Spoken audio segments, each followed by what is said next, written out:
그래서 오늘은 좀 좁은 부분을 다시 한번 좀 설교해야 될 필요가 있어서 오늘 다시 설교합니다. 지난주 한 주일에 성경 본문 전체의 내용들을 제대로 잘 다루기가 쉽지가 않았고, 또 아주 그러면서도 그냥 뛰어넘어갈 수 없는 아주 중요한 주제가 오늘 말씀 가운데 있기 때문에 별도로 시간을 좀 냈습니다. 오늘 함께 나눌 주제의 말씀은 예수를 믿고, 권사님들 뭐 이렇게 바쁘세요? 제가 이제 제 순서입니다. 제 순서니까. 자, 오늘 나눌 말씀은 예수를 믿고 세례를 받는 것과 함께 물세례만이 아니고 성령 세례가 임한다고요. 그런데 예수를 믿고 물세례 받고 난 다음에 성령 세례가 임하고, 또 이 순서가 그저 한꺼번에 주어지기도 하고, 그래서 우리의 구원이 그리스도에게로 입문하는 과정이 한꺼번에 이루어지는지, 오늘 성경을 보면 이 한꺼번에 이루어지는 것이 아니고 두 단계로 나누어서 이루어지는 것 같아요. 예수를 복음을 듣고 복음에 대한 깨달음과 회개와 죄사함을 받고 물세례를 받고 난 다음에 한동안 시간이 지난 다음에 사도들이 와서 안수할 때에 성령이 임하고 성령 세례가 임하고 그 성령의 열매들과 은사들이 나타나는 것처럼 이렇게 둘로 나누어져 있는 것처럼 보입니다. 그래서 우리의 구원이 두 단계인지 아니면 한 단계인지, 한꺼번에 이루어지는 일인지, 이게 순서는 좀 정확하게 우리가 세밀하게 구분하지 못하더라도 한 단계로 이루어지는 건지 두 단계로 이루어지는 건지, 이 문제가 오늘 본문 가운데 있습니다. 이 문제가 성도들에게 적지 않은 혼란을 주어요. 그리고 그로 말미암아 때로는 잘못된 신앙적 우월감에 빠지기도 하고, 또 반대로 열등감에 빠지기도 합니다. 그래서 이 문제들을 한번 좀 확실하게 점검하는 게 좋겠다 싶어서 오늘 말씀을 다시 한번 좀 살펴보려고 하는 것입니다. 자, 예수를 믿고 그 다음에 회개하고 또 세례 받아서 성령 세례 받는 것에 대한 첫 번째 사도행전의 사건은 오순절 강림 사건이죠. 그래서 사도행전 2장부터 4장까지 있던 그 내용들입니다. 거기에서 사도 베드로가 그 사건과 그것에 대한 설명을 이렇게 하고 있어요.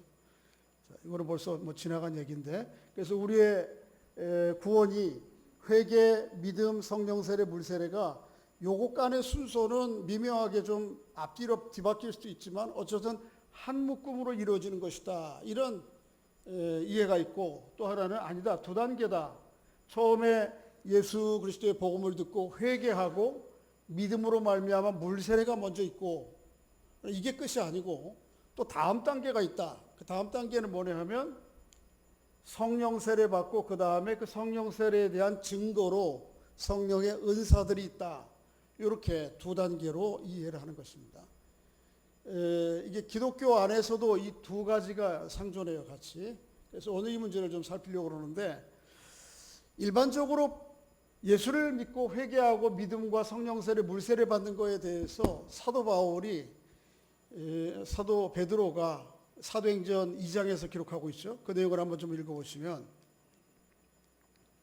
한번 읽어볼까요? 시작. 베드로가 이르되 너희가 회개하여 각각 예수 그리스도의 이름으로 세례를 받고 죄사함을 받으라. 그리하면 성령의 선물을 받으리니 이 약속은 너희와 너희 자녀와 모든 먼데 사람 곧 주 우리 하나님이 얼마든지 부르시는 자들에게 하신 것이라.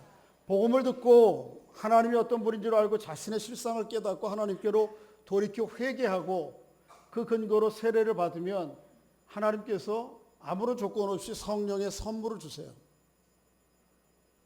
그래서 이것은 어느 특정한 사람에게만 주는 게 아니고 하나님을 믿는 모든 부르는 사람, 하나님의 이름을 모든 부르는 사람들에게 동일한 역사를 주세요. 이것을 가르쳐서 일반적으로 성령 세례라 그렇게 얘기합니다. 오늘 베드로 사도만 이런 얘기를 하는 게 아니고 바울도 또 다른 사도들도 다 그런 얘기를 해요. 비슷하게. 자, 로마서 9장 8장 9절 14절 15절 읽어볼까요? 시작. 너희 속에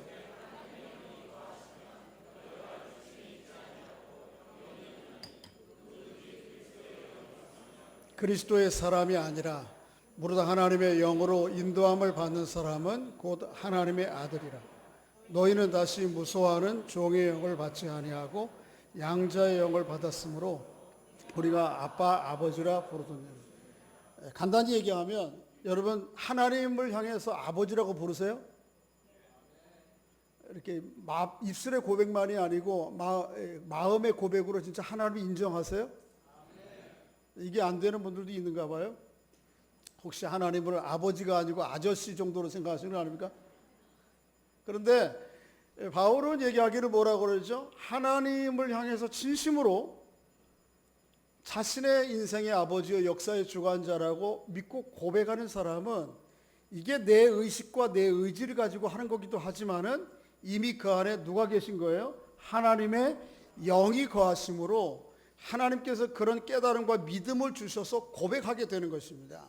이게 내 의지와 생각만으로 되는 게 아니에요.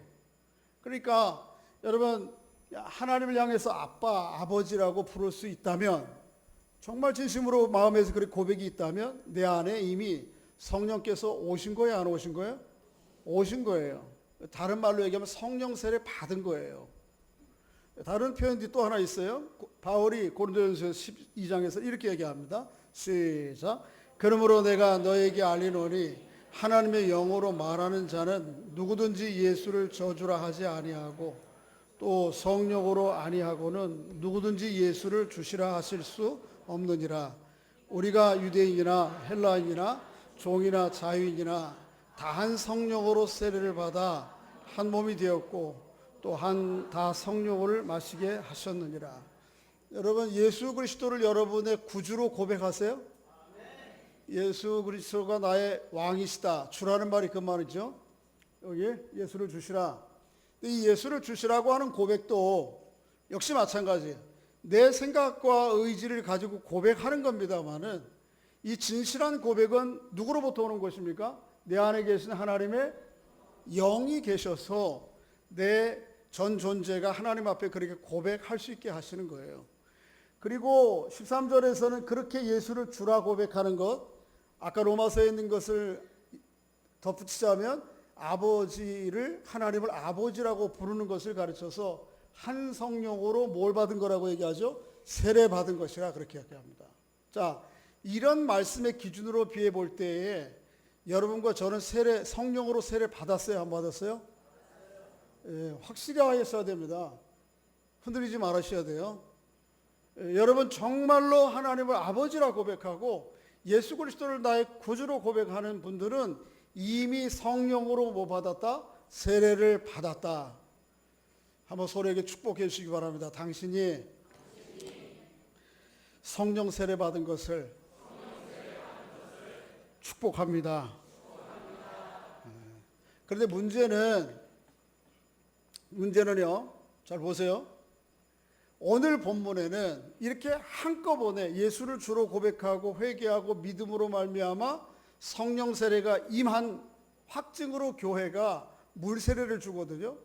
이렇게 한목의 한 묶음으로 이루어지는 세례가 아닌 둘로 나누어진 것처럼 보여주는 말씀이 있다는 거예요.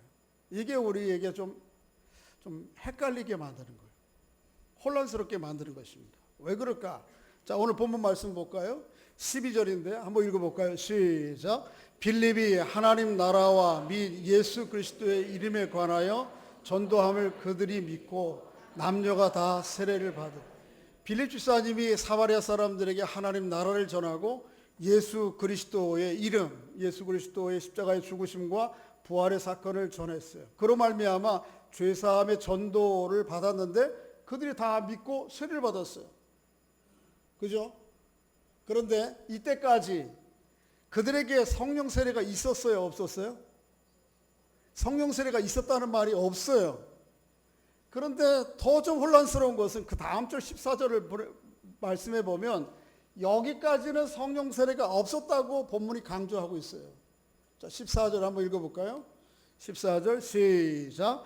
예루살렘에 있는 사도들이 사마리아도 하나님의 말씀을 받았다 함을 듣고 베드로와 요한을 보내매 그들이 내려가서 그들을 위하여 성령 받기를 기도하니 이는 아직 한 사람에게도 성령 내리신 일이 없고 오직 예수의 이름으로만 세례를 받았을 뿐이라.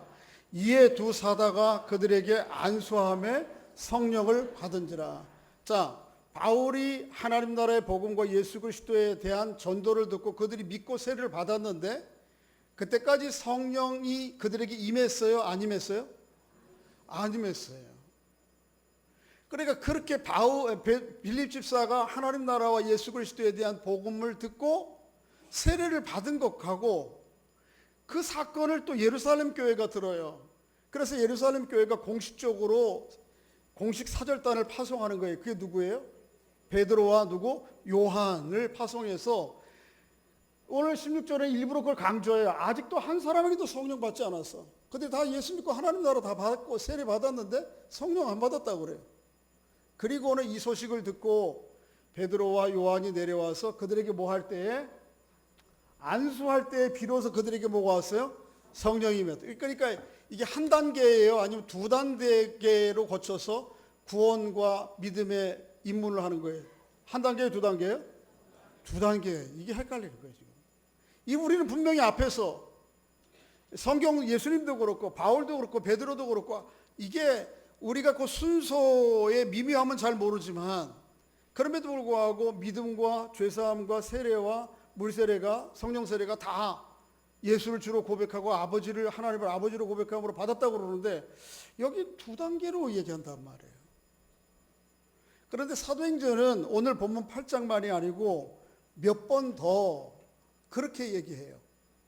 4번 얘기해요. 4번. 첫째는 사도행전 2장부터 진행되는 오순절 강림 사건. 이때도 오순절 강림 사건이 있기 전에 제자들을 비롯해서 120명의 성도들이 이 사람들이 예수 믿는 사람들이 안 믿는 사람들이에요? 너 혼자 해라 그런 것 같아요. 자, 예수님이 십자가에 죽으시고 부활하고 승천하시고 하나님 나라의 복음을 위임하신 그래서 성령 임할 때까지 뭐 하라? 기다리라고 한 마가의 다락방에 모여있는 120명의 성도들이 예수 믿는 사람이 안 믿는 사람들이에요? 믿는 사람들이죠. 근데 믿는 사람들에게 성령이 임했어요? 안 임했어요? 안 임했어요. 그래서 50일 동안 기도하고 기다리는 중에 뭐가 내렸어요? 성령이 임했어요. 이것도 두 단계잖아요. 오늘 본문 8장, 2장 그런 얘기가 있고 그 다음에 또 10장에도 그런 얘기 하나 나와요. 이게 이방인 고넬료가 예수 믿는 과정이에요. 여기에도 베드로가 가서 안수할 때에 성령 세례가 임하고 방언을 해요.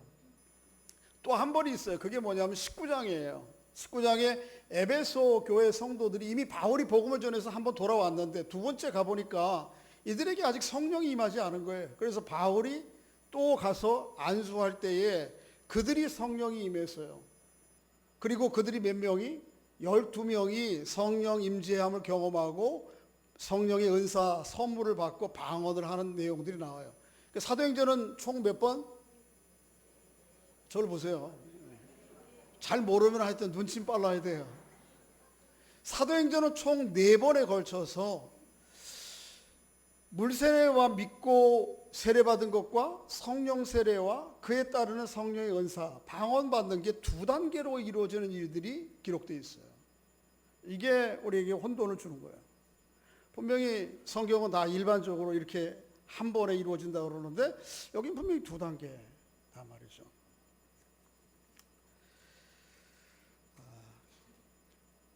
그런데 어떻게 봐야 되냐면 이렇게 봐야 됩니다. 한 단계로 이루어지는 구원, 그리스도교로서의 입문이 이게 아주 일반적이고 보편적인 과정이에요. 전례예요. 바울이나 베드로나 예수님이나 다 똑같이 기본적으로는 이 과정에 따라서 예수 믿는 것으로 받아들여야 돼요. 사도행전에는 그런데 예외적인 거예요. 4번은. 특별한 경우예요. 그러면 왜 사도행전에는 일부러 4번의 예외적이고 특별한 경우를 이야기하는가? 그 이유는 뭔가 하면 이 사도행전 전체의 가장 큰 중요한 주제인 복음의 진보와 관련되어 있어요. 복음의 아주 놀라운 중요한 진행사항과 관련이 있어요. 자, 보세요. 여러분, 사도행전의 가장 중요한 주제가 뭐죠? 이거예요. 한번 읽어볼까요? 그래서 사도행전 1장 8절을 사도행전 전체의 프로그램 요절이다, 그렇게 표현하기도 합니다. 한번 읽어보겠습니다. 시작. 오직 성령이 너에게 임하시면 권능을 받고 예루살렘과 유대와 사마리아와 땅끝까지 이르러 내 증인이. 성령이 하시는 일이 여러 가지가 많아요. 우리에게 주신 은혜가. 사도행전 속에서 성령께서 하시는 일에 대한 가장 중요한 주대 과제는 뭐냐 하면, 이 복음이 어디를 통해서 예루살렘과 온 유대와 사마리아와 땅끝까지 가도록 이 일을 하시는 일이 성령의 가장 주된 일이에요. 그래서 사도행전을 가르쳐서 뭐라고 그러냐면, 다른 말로 성령행전이라도 그래요. 성령행전. 성령이 우리 안에 오셔서 우리의 마음에 평안을 주신다, 아니면 성령께서 우리에게 오셔서 여러 가지 은사와 선물을 주셔서 능력도 주신다, 이런 것보다 있지만 가장 중요한 것은 이 복음이 어떻게 진척되느냐, 이거에 성령의 주된 관심사예요. 그리고 성령의 주된 과제예요, 과제. 그런데 오늘 사도행전 4번이 예외적인 경우가 뭐냐 하면, 바로 이 성령이 다음 단계로 넘어가는 여정마다, 고비마다, 길목마다 이런 특별한 성령이 2번 단계에서 거쳐서 오는 성령의 임재함의 사건이 있는 거예요. 자, 보세요. 사도행전 2장부터 4장까지 일어나는 성령 강림 사건이, 그 이전에는 누구도 성령을 보편적으로 받지 못했어요. 예를 들면 아무나 받지 못했어요. 누구 받았어요?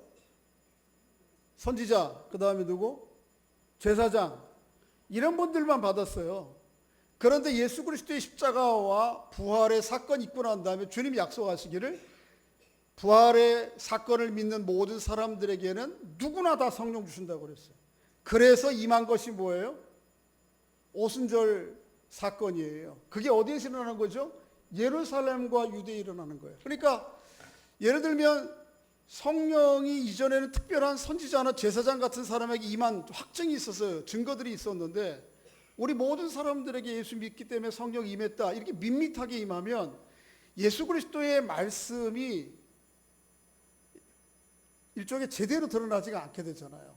하나님께서 이거를 의도적으로 둘로 나누어서 이 사건들을 통해서 사람들에게, 이들도 주님의 약속대로 진짜 보편적으로 모든 사람에게 성령이 임했다라고 하는 확증을 해주시는 거예요. 오늘 본문은 누구에게 복음을 전한 것이죠? 이 복음이 예루살렘과 유대가 아니고 어디에? 사마리아에. 지난주에 말씀드렸잖아요. 사마리아의 복음, 이 사람들이 예수 그리스도의 하나님의 복음과 말씀을 들었다? 이거 놀라운 일이에요. 그래서 오늘 본문 한번 좀 다시 읽어보면 14절을 읽으실 때, 14절 한번 읽어볼까요? 시작. 예루살렘에 있는 사도들이 사마리아도 하나님의 말씀을 받았다 함을 듣고 베드로와 요한을 보냄. 이렇게 읽으면 안 돼요. 일부러 제가 밋밋하게 읽었는데, 성경을 읽을 때는요 이렇게 읽어야 돼요. 14절을 읽으면 예루살렘에 있는 사도들이 사마리아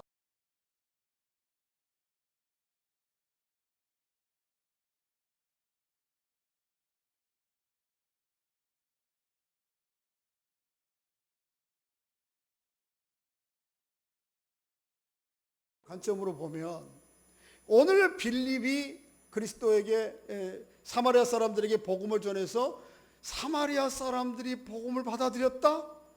사마리아도? 놀라운 일이에요.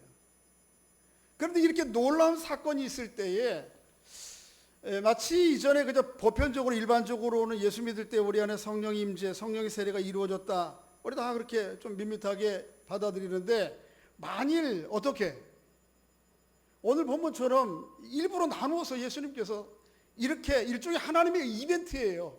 하나님의 사건이야. 하나님의 좀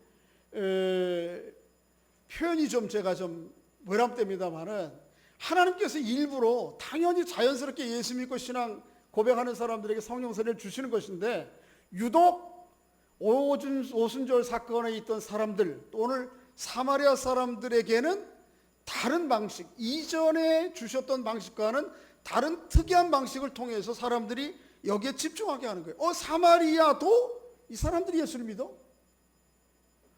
그런데 또 10장도 마찬가지예요. 10장의 고넬료의 사건도 두 개로 분리되어서 성령이 임하거든요. 그런데 10장의 고넬료는 무엇입니까? 이방인 사람 중에 최초 신앙생활하는 사람, 예수 믿는 거예요. 아니, 이방 사람들이 예수를 믿어? 이걸 그냥 뭐 우리와 같은 방식으로 이렇게 성령이 세례가 임했다면 이게 좀 밋밋한 거죠. 하나님께서 어떻게 해요? 이방인 고넬료 백부장도 예수 믿었다고 하는 것을 당시의 모든 믿음의 사람들에게, 공동체에게 알려주기 위해서 이 둘을 분리해서 하나님이 나중에 성령 안수할 때 성령 임하게 하시는 거예요. 이걸 상당히 사람들이 놀라게 하는 거예요. 일반적으로 진행되는 이 방식이 아니고, 이 절차가 아니고, 아니 다른 방식으로 하시네. 자, 19장도 마찬가지예요. 19장은 에베소 교회 성도들에게 있는 복음을 전한 것인데, 여기도 이미 그들이 예수를 믿고 예수의 세례를 받았어요. 그런데 성령 세례를 못 받았어요. 바울이 가서 뭐 할 때? 안수 받을 때 성령임이에요. 이유는 무엇입니까? 당시의 에베소는 소아시아 전체 지역의 수도와 같은 거예요. 거기에 예수 믿는 사람들이 있다라고 하는 걸, 정말 이들도 성령을 받아서 하나님의 백성 되었다라고 하는 사건을 하나님께서 놀라운 이벤트로 하시는 거예요. 그러니까 이번에 네 번의 경우는 다 뭐예요? 일반적인 경우가 아니고 예외적인 경우요, 일반적인 과정과 절차가 아니고 특수한 사례들인 것이죠. 이것들을 통해서 이 복음이 예루살렘과 온 유대와 사마리아와 땅 끝까지 진척되고, 이 일을 주도하시고 이끌어 가시는 분이 누구세요? 성령이라고 하는 것을 세상 가운데 드러내 보여주신 것이죠. 저는 열심히 전하는데 제가 너무 어려워서 그런가요? 자, 그래서 여러분 헷갈리지 마셔야 돼요. 예수 그리스도를 주로 고백하세요? 하나님을 아버지라고 고백하세요? 입술이 아니고 여러분 마음의 진심으로 고백하세요? 그러면 여러분 성령 세례 받은 거예요, 안 받은 거예요? 할렐루야. 이거에 흔들림이 없어야 돼요. 그런데 사도행전에는 물세례와 성령 세례가 분리되어 보이는 이유는, 일부러 보이는 게 아니지, 그렇죠, 실제적으로 하나님이 그렇게 하신 이유는 복음의 놀라운 진척이 있을 때마다 이 복음의 역사가 실제고 사실인 것을 하나님께서 일종의 하늘의 이벤트를 하시는 거예요. 그것들을 통해 사람들이 놀라는 거예요. 일반적으로 예수 믿고 신앙생활을 오래 하는 내재하신 성령이 오시는데 안 왔다고? 그런데 사도들이 와서 뭐해?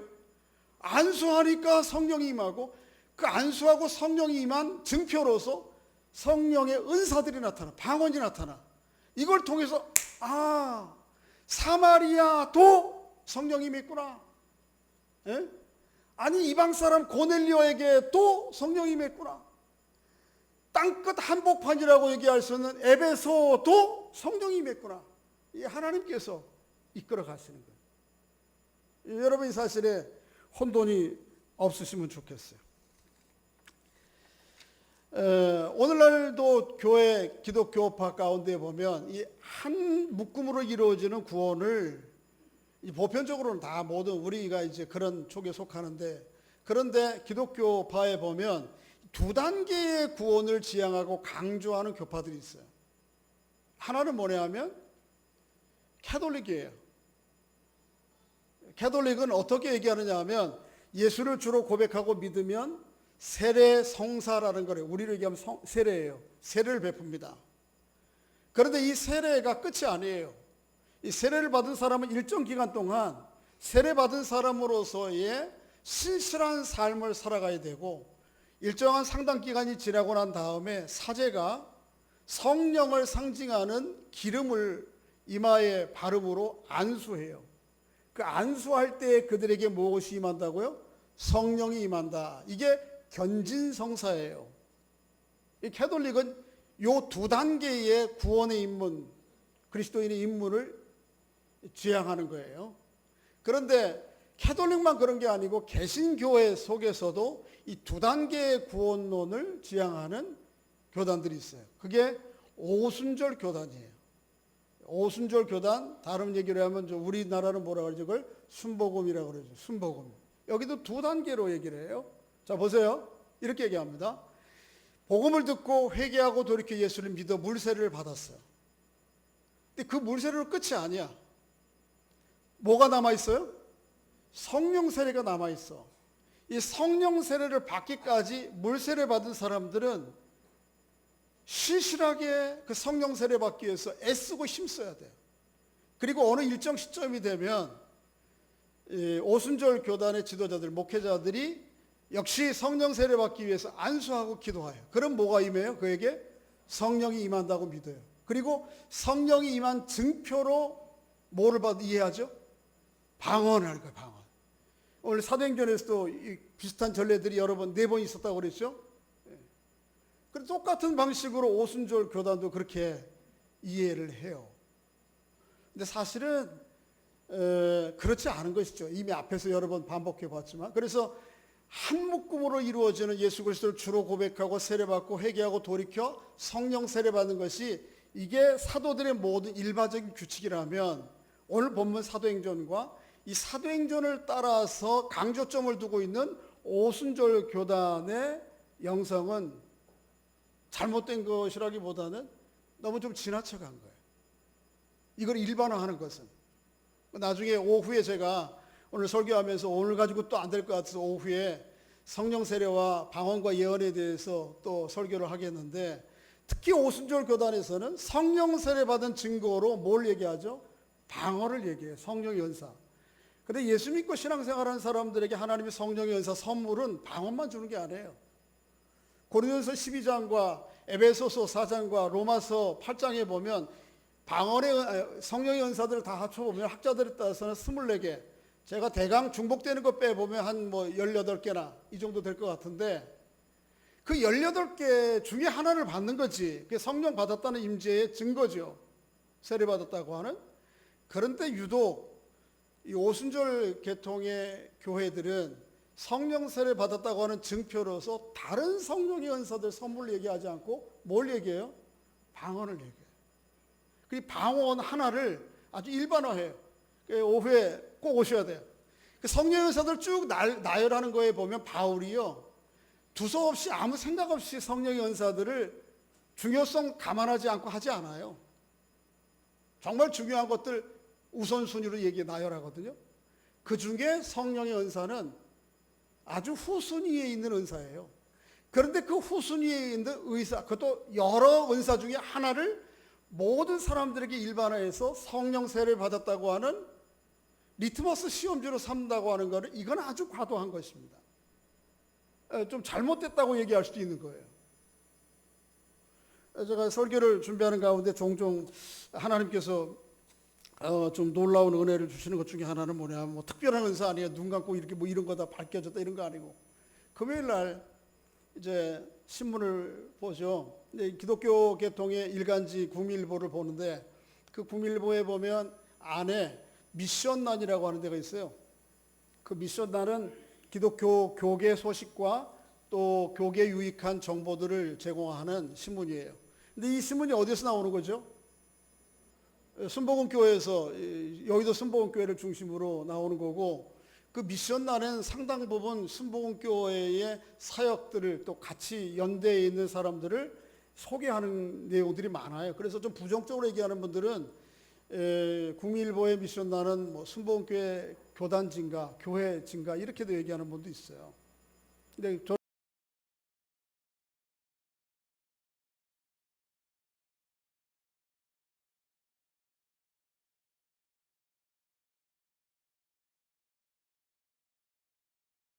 교회 세계 대회가 캐나다의 캘거리에서 있었어요. 그 캘거리에 오순절 전 세계에 모이는 지도자들 4,000명이 모였어요. 4,000명의 오프닝 개회 예배 설교자가 누냐면 그 여의도 순복음교회 이영훈 목사님이시고, 또 그 다음에 이어지는 세미나의 주 세션 그 과목 중에 하나가 이영훈 목사님이 설교하시는 거예요. 근데 거기에 그러니까 얼마나 이 오순절 세계 대회는 얼마나 거창하고 대단한 교회입니까? 근데 이제 그 목사님이 워낙 교회도 크고 순복음 교단 오순절 계통의 세계에서 가장 클 거예요. 그뿐만 아니고 개신교 전체를 통해서 가장 클 겁니다. 그러니까 그게 당연히 개회 예배 주강사가 될 만하고 이후에 이루어지는 세미나의 주강사가 될 만하죠. 근데 거기에 보면 이렇게 얘기했어요. 이영훈 목사님이 설교하시면서 이영훈 목사님이 오순절 교단의 지도자답게 성경 본문을 어디를 선택했는가 하면 사도행전 19장 1절부터 7절이에요. 전형적으로 거기에는 성령 세례와 물 세례가 둘로 나눠져서 오는 것으로 보여져요. 그래서 바울이 이미 예수를 믿고 세례를 받은 사람들에게 뭐 할 때 안수하고 기도할 때 뭐가 내리죠? 성령이 임하고 그 결과로 말미암아 뭐가 일어나요? 그들에게 방언. 12명이 받아요. 똑같이. 그러니까 이영훈 목사님이 그 성경 본문을 택해서 설교를 하시면서 제가 쓴 게 아니고 거기에 있는 거예요. 거기에 기사에 있는 대로 이렇게 얘기하셨어요. 인간적인 지혜와 지식, 방법론이 아니라 오직 성령을 구하자, 성령의 사람이 되자. 성령을 강조한 것처럼 보이죠. 그죠? 또 맞습니다. 강조한 거예요. 그 다음에 참 놀라운 것은 그 다음에 말씀이에요. 그러면서 오순절 교단의 실수 중 하나는 은사를 자체를 지나치게 집중하는 것이다. 오순절 교단의 가장 큰 실수 중에 하나는 은사 자체를 지나치게 집중하는 것이다. 저는 이 목사님이 참 훌륭한 분이라고 생각해요. 그 4,000명이 모이는 오순절 교단의 대표들이 모인 곳에서 지금까지의 성과를 서로 격려하고 축복하고 자랑해야 될 그런 자리에서 자신들의 가장 약한 취약점들을 이야기해요. 우리의 실수가 하고 있는 거다. 우리가 그 실수가 뭐냐 하면 뭐예요? 성령의 은사를 너무 집중하고, 그것도 좀 내막을 들어가 보면 그 성령의 은사는 뭐예요? 단 한 가지예요. 뭐죠? 방언이에요. 그래서 제가 일부 교회에서 그렇겠지만은 제가 어느 유튜브에서 그 오순절 교단의 교회에 이제 세례를 받고 입문한 사람이 성령 세례 받기까지의 훈련, 신앙 훈련 과정들을 유튜브에 담아놓은 걸 봤어요. 성령 세례를 받긴 받아야 되는데, 그런데 방언을 받긴 받아야 되는데 방언이 안 터져. 그러니까 어떻게 해야 돼? 방언을 훈련해야 돼. 연습해야 돼. 훈련하는 출발이 뭐냐 하면 할렐루야예요. 할렐루야를 한 번만 해서는 방언이 안 오죠. 그러니까 어떻게? 해보셨네요. 할렐루야를 할렐루야 할렐루야 이거 반복하는 계속. 그러다 보면 방언이 터진다는 거예요. 네, 여러분, 성령의 선물은 하나님이 주시는 것입니까? 우리의 노력으로 해야 되는 겁니까? 인위적으로 그렇게 하는 거는 이영훈 목사님이 사실은 이런 구체적인 내막들을 얘기하고 싶은데 그런 얘기는 안 하고, 그렇지만 아주 복음적인 분인 것 같아요. 아주 용기 있게 우리가 지금 실수하는 거, 성경적이지 않은 거, 또 성경적인 주류에서 약간 비껴나서 우리가 가고 있는 거, 성령 자체를 너무 절대화하고 그것도 방언을, 이건 우리에게 큰 실수다 라고 얘기를 한 것이죠. 그렇습니다. 이제 오늘 오후에 제가 성령 세례와 방언과 예언에 대해서 조금 더 말씀을 나눌 텐데 꼭 참석하셔야 됩니다. 자, 정리하겠습니다. 자, 일반적으로 우리가 그리스도에게로 입문하는 과정이 두 단계를 거쳐서 오는 거예요? 한 단계를 거쳐서 오는 거예요? 한 단계예요. 그러니까 예수 믿는 것과 믿음으로 고백하는 것과 죄사함 받는 것과, 그거는 우리의 의지도 있지만 이 안에서 누가 작동하시는 거예요? 역사하시는 거예요? 성령께서 역사하시는 거기 때문에 이 둘을, 그 사이를 구분하기 굉장히 어려워요. 그러나 한 번에 이루어져요. 주 예수를 믿으라 그리하면 너와 내 집이 구원을 얻으리라. 구원이 끝나는 거예요. 그거로. 그런데 사도행전에는 예외적으로 몇 번? 4번에 걸쳐서 믿고 물세례 받는 것과 성령 세례와 성령의 은사를 받는 것이 분리되어 있다. 그런데 이 예외적인 사건을 일반화하는 것은 옳다, 옳지 않다? 옳지 않다는 거예요. 저는 오늘날도 복음의 놀라운 진척이 있기 위해서 하나님이 어떤 이벤트, 어떤 역사를 하실지 몰라요. 오늘날도 복음을 듣고 말씀을 들었는데 밋밋해 사람들이. 그런데 하나님의 놀라운 어떤 획기적인 다음 단계와 역사를 하시기 위해서 그렇게 놀라운 성령의 임재, 보편적인 성령의 임재의 사건을 통해서 성령의 뜨거운 은사들, 꼭 방언만이 아니더라도 주고 하실 수 있지만, 그러나 그것은 전적인 하나님의 주권이에요. 하나님의 놀라운 복음의 진보가 일어날 때 말이에요. 이거를 아주 일반적인 일반화해서 모든 사람들이 성령 받은 사람들의 증거로 방언을 얘기하고, 또 이 방언에 대한 사람이라는 게 뭔가 좀 구체적인 물질적인 확증이 있으면 더 확실한 거거든요. 그것 때문에 그러는데 그건 너무 지나치다는 거죠. 자, 그래서 이 말씀을 여러분 기억하시고, 여러분과 하나님을 아버지라고 고백하세요? 예수님이 여러분 정말 구주세요? 여러분은 그 누가 하신 거예요? 여러분이 한 거예요? 여러분 안에 성령께서 일하신 거예요? 성령 세례 받은 거예요? 안 받은 거예요? 받은 거예요. 그럼에도 불구하고 저는 두 단계의 성령 세례를 주장하는 형제들로부터 배울 게 있어요. 그건 뭐냐 하면, 왜 이 형제들이, 오순절 교단의 형제들이 두 단계로 강조해서 신앙 훈련을 하는 이유가 뭐냐 하면 이런 거예요. 예수 믿고 주로 고백하고 죄사함 받고 세례 받고 성령 세례 다 받았는데 이게 끝났어. 이제 다 들어왔어. 집에, 아버지 집에. 그러니까 다 들어왔는데 뭘 그렇게 수고하고 노력할 게 있어요.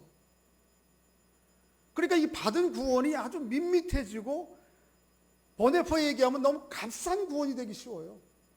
그래서 더 이상 크게 몸부림치고 애도 안 써. 그런데 두 단계로 얘기하는 곳에서는 어떻게 합니까? 물세례 받고 난 다음에 성령 세례 받기 위해서 지도자들의 안수를 통해서도 하지만, 그것보다 중요한 거, 못지않게 중요한 게 뭐예요? 본인들의 간절한 사모함과 기도예요. 아주 열렬히 기도해야 돼. 어느 정도 열렬인가 하면 연습을 하고, 방언을 연습하기 싶어서도, 여러분 방언을 연습하는 게 이게 어느 한 측면에서 볼 땐 비판받아야 될 얘기지만, 또 그 이면에 어떤 의도들이, 정신이 들어있어요. 그 정도로 간절히 하나님 앞에 매달린다는 거예요. 여러분도 여러분 물세례 대부분 받으셨죠? 그죠? 그런데 아직 성령 세례를 못 받았어요. 방언 없으면 못 받았어요. 그러면 오늘부터 어떻게 할까요? 방언 주시고 성령 세례 주기 위해서 매일 와서 기도할 거예요. 그런데 벌써 다 받았다고 그러니까 내일 저녁 분명히 이 중에 3분의 1은 안 오셔. 어쩔 거야, 다 들어왔는데, 끝났는데. 그러니까 두 단계의 영성, 그렇게 구원을 주장하는 분들의 생각을 통해서 우리가 배울 게 있단 말이에요. 열심히 기도하셔야 돼요. 그러면 한 단계의 구원을 받은 사람은 그 열심을 어디에서, 어느 근거에 찾아야 되는가? 성경은 그것을 말해서 뭐라고 그래요? 성령의 충만함이라고 그래요. 그러니까 성령 세례 받은 사람은, 이미 받은 사람은 성령 충만하기 위해서 몸부림쳐야 되는 거예요. 할렐루야. 그래서 그걸 풍성히 누려야 되는 거예요. 여러분, 근근히 목숨 유지하고 싶으세요? 아니면 풍성한 은혜를 누리고 싶으세요? 성령 충만해야 되는 거예요. 그러니까 성령 세례 이미 받으신 여러분, 성령 충만하기를 주의 이름으로 축복합니다. 성령의 선물을 근근히 하나 받아가지고 그저 목숨 부지하는 정도가 아니고, 풍성히 성령의 은사들을, 선물을 받아 나도 누리고 다른 사람들에게 나눠주는 은혜가 있기를 바랍니다. 어떻게 하면 성령 세례를 받아요? 많지만 한 두 가지로 요약할 수 있어요. 첫째는 예배를 통해서요. 예배 가운데에 나의 전 존재가 하나님 앞에 나오잖아요. 그럴 때에 성령께서 우리 안에 역사하셔서 충만하게 해주세요. 한번 읽어보겠습니다. 시편 107편 시작. 여호와의 인자하심과 인생에게 행하시 기적으로 말미암아 그를 찬송할지로다. 그가 사모하는 영혼에게 만족을 주시며 줄인 영혼에게 좋은 것으로 채워주시며. 하나님 앞에 전심으로 찬송하고 예배할 때에 하나님이 좋은 것으로 채워주세요. 좋은 거 자꾸 물질적인 거, 그런 거, 연봉 올라가는 거 이런 것만 생각하지 마시고, 정말 좋은 거 뭐죠? 성령을 주신다고. 할렐루야. 예배할 때, 기도할 때. 자, 읽어보겠습니다. 시작. 빌기를 다하며 모든 것이 진동하더니 우리가 다 성령이 충만하여 담대히 하나님 말씀을. 기도하기를 다 하세요. 빌기를 다 하세요. 그 정도 안 됐다고 생각하면 한 번 더 기도하세요. 이렇게 간절히 하나님 앞에 기도할 때 우리 성령으로 충만하게 해주세요. 그죠? 네. 누가복음 한번 읽어볼까요? 예수님 그렇게 말씀하셨어요. 시작. 내가 또 너에게 이르노니 구하라 그러면 너에게